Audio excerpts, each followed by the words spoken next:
Nais mo bang alamin ang pagsunod sa nakasulat na panutong may 1, 2, at 3, 4 na hakbang?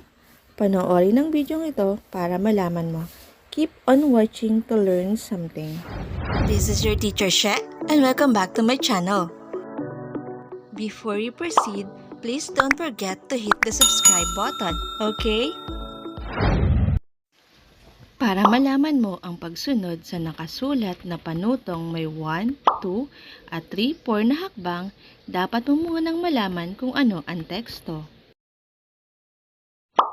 Ang teksto ay naglalaman ng pangungusap na nagtuturo ng direksyon o lokasyon. Ito ay tinatawag na panuto. Ang panuto naman ay pangungusap na nagbibigay impormasyon o paraan ng gagawin. Upang lalo mo itong maunawaan, halina't pakinggan ang ating maiksing kwento. Ang ating kwento ay pinamagatang Higanteng Ferris Wheel. Ang pamilya de los Reyes ay nagtungo sa parke. Nais nilang sumakay sa Ferris wheel. Upang makarating sa Ferris wheel, mula sa pinto ng parke, lumakad ng diretso patungo sa roller coaster.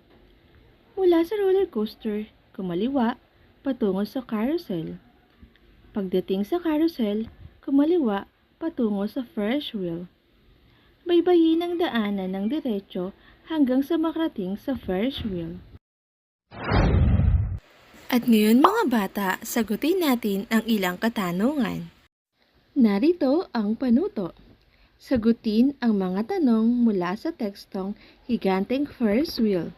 I-comment ang inyong sagot. Number 1. Ano ang pamagat ng kwentong iyong binasa? Number 2. Kaninong pamilya ang nagtungo sa parke? Number 3. Saan nais sumakay ng pamilyang de los Reyes? Number 4.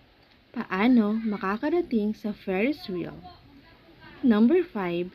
Anong tawag sa pangungusap na nagbibigay impormasyon, direksyon o paraan ng gagawin? I-post ang video upang kayo ay makasagot.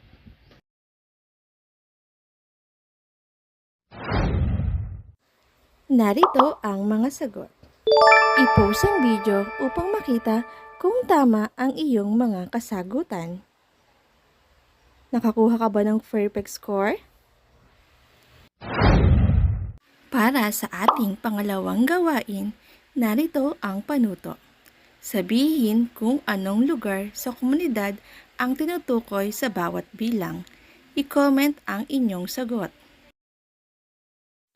Tignang mabuti ang larawan. Mula sa bahay ay lalakad ng diretso hanggang unang kanto at kakaliwa hanggang makarating sa dulo. Anong lugar ito? Number 2. Mula naman sa bahay ay lalakad ng diretso hanggang unang kanto at kakanan hanggang sa makarating sa dulo. Anong lugar ito? Number 3.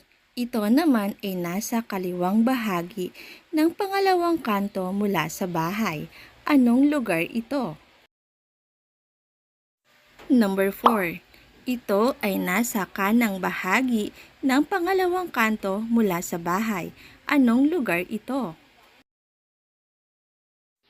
Number 5. Ito ay nasa kaliwang bahagi ng unang kanto mula sa bahay. Anong lugar ito? Narito ang mga sagot. Nakuha mo ba ang mga tamang kasagutan? Magaling! Muli, tandaan ninyo mga bata na ang teksto ay naglalaman ng pangungusap na nagtuturo ng direksyon o lokasyon. Ito ay tinatawag na panuto. At ang panuto ay pangungusap na nagbibigay impormasyon o paraan ng gagawin. Nawa ay mayroon kayong natutunan sa ating video sa araw na ito. Salamat sa panonood!